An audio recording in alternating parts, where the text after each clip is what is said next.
And that's not even the grab bag of grievances. I mean, do you want to get into the grab bag of grievances or? Yeah, let's do it. Let's do it.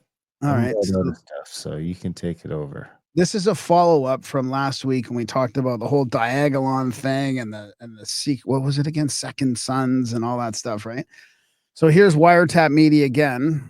I'm going to play a clip, and before I read his post. Stéphane Lemont-Langlois. Why are you following this guy? I mean, he must just enrage you. Or is he pretty good? No, he's pretty good. Yeah, Wiretap's good, I think. I mean, this is going to enrage you. Stéphane Lemont-Langlois is a professor of criminology who specializes in extremism. He says that while specializes in extremism. So this is the CBC here, the National. While the overall number of extremists in the military may be small, their weapons training can make their radicalization more dangerous. The extreme rights group, they know this, and this is why they want to get in, or they want to recruit people who have this experience. Since the pandemic, both active and former military members have become more vocal in expressing anti-government opinions.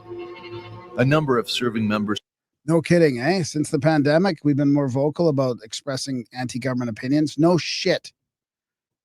Like, took part in the 2022 convoy protests. And CSIS has been monitoring Diagolon, a group started by a veteran turned online influencer and which advocates for a civil war to create a white ethno-state. What we've seen is more and so you think he advocates for civil war? Come on. Unbelievable. More what I call networked individuals coming to the movement. Barbara Perry is a professor at Ontario Tech University and one of Canada's best-known experts on hate groups. She says in recent years, extremists have been less interested in joining established groups and instead orient themselves around a grab bag of grievances. So engaging, especially in those online... Did you catch that, eh? Forget the groups. It's just orient yourself around a grab bag of grievances. Yeah, that's kind of what we're doing here in the A-list, because you're giving us too many easy grab bag grievances to go after here. Groups, and instead orient themselves around a grab bag of grievances. So engage on the signs. What's that? Free speech was on the sign. Those bastards. Especially in those online spaces, and consuming and adopting some of the narratives that they are being exposed to. Framing, if you will. Let me guess, conspiracy theories? Their own grievances within the context of those conspiracy theories and ideologies. So I think we've seen an uptick in individuals engaging with the movement more so than the growth of groups. So it's infuriating. According to the CBC, since the pandemic, CAF, Canadian Air Force veterans, have become more extreme. And those who express a distaste for government corruption are more dangerous because of their weapons training. So, and of course, they're citing this Diagolon as an example. But I'm here for the comments, really. This is a good one for the comments. People just letting them have it. The 1 million+ pages of evidence already found of CAF misfeasance supports veterans' distaste for the government.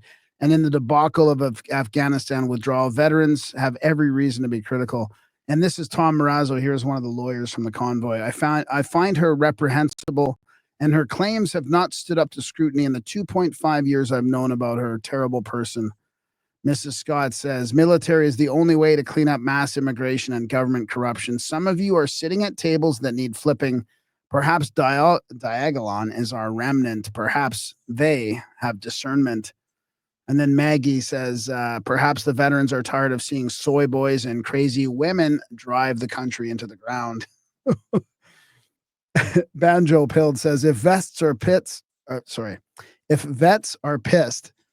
they have good reason. Patriotism has been abandoned in favor of Marxism.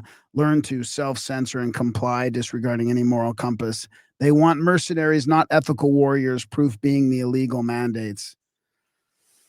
So you must be kidding us with this nonsense. Again, this is from Matt Joe. Pro-Hamas, pro-Palestine, and anti-Israel protests have been mentioned in the House of Commons fewer than 15 times, despite over 400 individual protests at a taxpayer cost of over $35 million. Diagolon was mentioned 20 times in the House, despite confirmation they were not considered an organized entity or a credible threat because white man bad. Was there anything? I thought there was another. So this is where my my highlighting thing didn't work. I predict that CSIS and CSIS agrees that we're going to have a lot of civil unrest in Canada by the end of the year. Things are going to get so bad, many people have nothing less to lose and take to the streets. PM Carney's word salad will change nothing as Trump's tariffs destroy all. Here's a good one. Todd Watson says, can you provide more info on how to join this white ethno state or setting up one? Thanks. So this is how this is the one I wanted to get to. So that is how they will come for me. This is Mickey 66. Alberta separatist, single white male, not married, no kids yet, combat engineer, make things go boom. I am what you would call the poster boy for a bad white guy. Barbara Perry is a lying piece of, you know what, when I brought up the fact that open communists are in the CAF and ignored, she specified she did not want to talk about that. No matter what, whites will be promoted as the enemy and need to be stomped out. White racism is promoted in schools and governments. Whites are not allowed to be alone together anymore either, but everyone else is. That's interesting. So that's what you're going to see, a clampdown of whites gathering together. We are the most abused class, and half of it comes from our own. And then here I wanted to talk to you about this, Darren. Does this sound like the definition of our government right now? And anarcho-tyranny is a concept describing a system where the state fails to enforce laws against serious crimes or disorder, anarchy, while simultaneously imposing excessive control or punishment on minor infractions or law-abiding citizens, tyranny. It suggests a paradoxical governance model where authorities selectively enforce laws to maintain power, often targeting the compliant while neglecting rampant criminality. The term is often associated with political theorist Samuel T. Francis, who used it to critique perceived failures in modern governance. That's pretty good. That is pretty good. Why is Kamala Harris trending? Where's that? It was down a bit. Go down. Down right there.